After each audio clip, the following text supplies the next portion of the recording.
Hello, folks. Long time no see. Today I decided to talk about some shit which called, like in general, what type of problem solving's out there, and how, like, practically speaking, we can use this in real life with a little bit fun and real life applications. Okay, what's the problem solving anyway? Okay, picture this. You're at your desk, there's a worksheet, it's asking you to find X, but X doesn't want to be found. You stare at it, it stares back, your brain melting. Or maybe it's not school, maybe it's how do I ask my crush out without dying of embarrassment? What do I say when mom finds out I kinda exploded the microwave? Why does my best friend keep ghosting me when we're in a group chat? All of those problems, and your brain has to solve them, whether it's math, drama, emotions, or awkward texting. So how do you solve stuff without throwing your phone across the room or googling how to run away and live in a forest? Trial and error, aka the dumb but brave method. This is like type 1, let's call it. This is the caveman of all methods. It's like trying different keys on a door until one works. Let's say you're learning to ride a bike. You fall, you try again.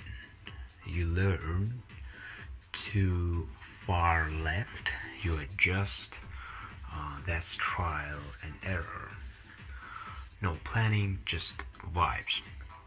When it works, physical stuff like sports, video games, figuring out how to microwave a burrito without it becoming lava, or creative stuff, trying 5 filters in a photo before you post it. When it fails hard, math tests, please do not guess answer randomly. Asking someone out, you don't just keep confessing till one says yes. That's creepy. Okay, what's the real life application? In other words, try, fail, learn, repeat till you get what you want. And just don't forget the learn part, or you're just doing error, not trial and error. In other words, do not repeat the same mistakes. Otherwise you will do the same shit and never accomplish your goal. Okay, next type of problem solving, let's call it algorithms, the Robert way. This one's kind of like a cooking recipe. Follow the steps, get the result. For example, if your crush leaves you on read, wait 24 hours, send funny meme, still no reply, cry internally, then move on. Okay, not a real algorithm, but in math, algorithms are everywhere. Even Google is an algorithm. Type how to cheat at Monopoly, get 8 million shady ideas. When it works, structured stuff like coding, solving equations, or baking. Things with clear rules. When it breaks down, emotions. People do not follow scripts. You can't algorithm your way out of a heartbreak. Okay, what's the real life application? If a task has a clear steps, write them down, turn chaos into checkboxes. Boom, you're less stressed and more efficient. Yeah, because writing down your thoughts helps you to reflect on it better, you analyze it. Okay, the type 3 of problem solving, let's call it heuristic, fancy word for smart guessing. Heuristic and mental shortcuts, kind of like a saying, if I touch the stove, it will burn me, so I wouldn't. Or like, if I need to memorize stuff fast, I'll turn it into a song or weird story. Shout out to weird ways I memorize the periodic table TikTok. Popular heuristics you already use. A rule of thumb, it takes more than 5 minutes to explain. It's probably a bad excuse. Okay, the next one is elimination. If I know these two multiple choice answers are trash, the real one is probably B. When it works, quick decisions, choosing what to wear, estimating how long homework will take, speed running your course before your mom walks in. Chores or chores? With my broken English, I don't remember which one correct. Okay, when it betrays you, when assumptions are wrong, like assuming someone's mad just because you said K. Spoiler, they might just be tired or have no personality, who knows. Real life application, use heuristics as a starting point, but double check before trusting them like gospel. Okay, the next type of like a problem solving, fourth one, gonna be analogy. This is like that method. Okay, analogy is when your brain goes, I never done this before, but I have done something like it. So you borrow that old solution and remix it. In other words, adapting your previous experience. For example, you never made spaghetti before, but made instantly noodles. Cool. Water boil skills unlocked, transfer complete. Or socially, you never spoken to your teacher like one-on-one before, but you have asked strangers for ketchup at McDonald's. Same confidence, same I might sound dumb, but whatever, wife. When it works, new situations that feel kind of familiar, creative problem solving. This outfit doesn't match, but would Billie Eilish do? But what would be fucking English? But what would Billie Eilish do? But what would Billie Eilish do? Okay. When it crashes and burns, forcing bad comparisons like getting dumped is like getting a cold. I will get over it in a week, bro. No. So you can ask me what's the real life application. So next time you face a new problem, ask what's the closest thing I have dealt with before. Then steal the strategy. Okay, this sixth tip about of problem solving gonna be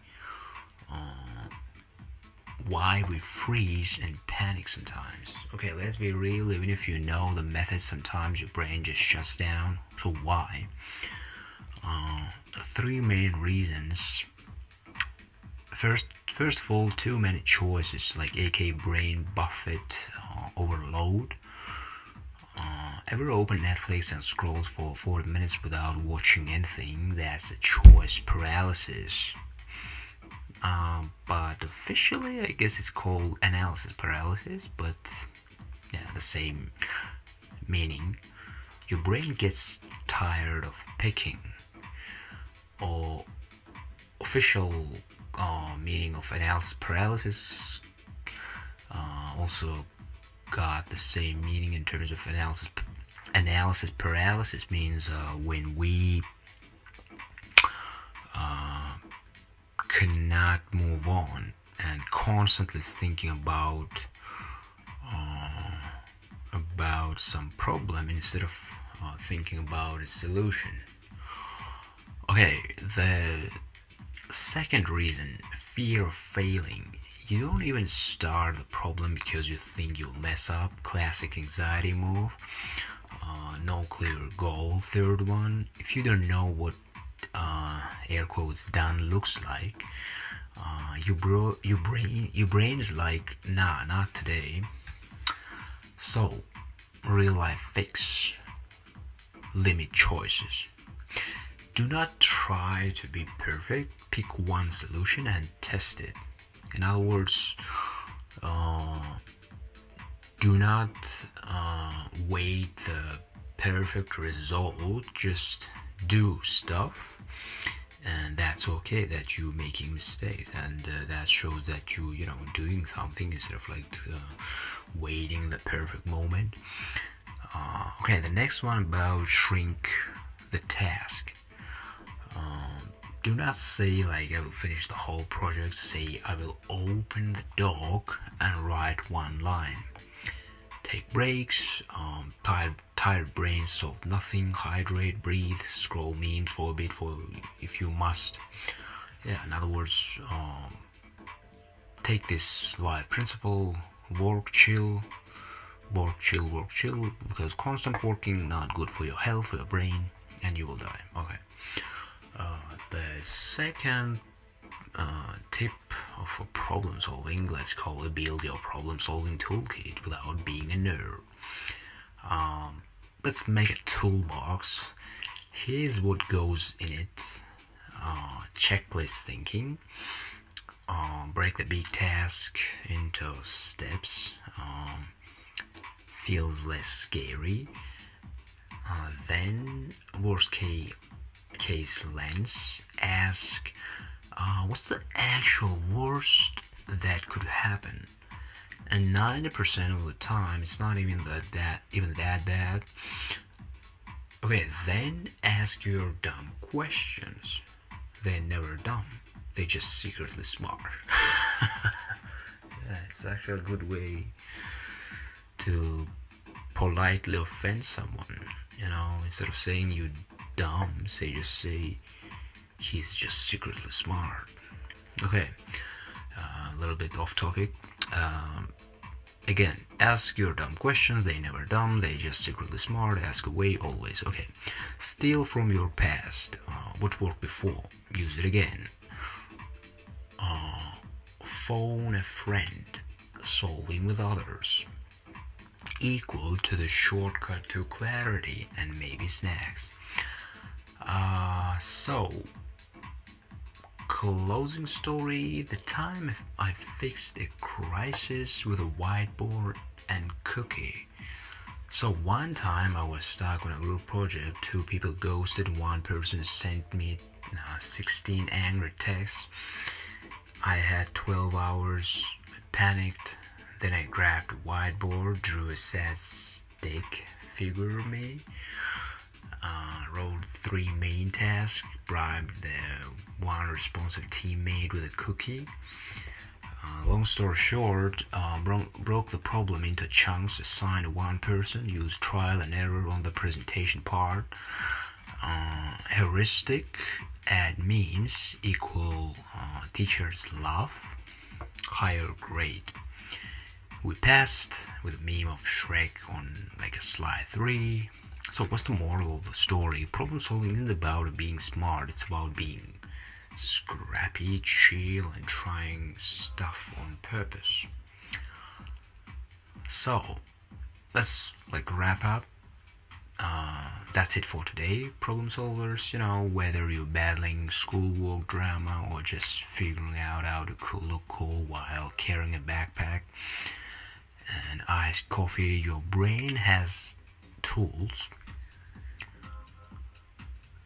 Use them.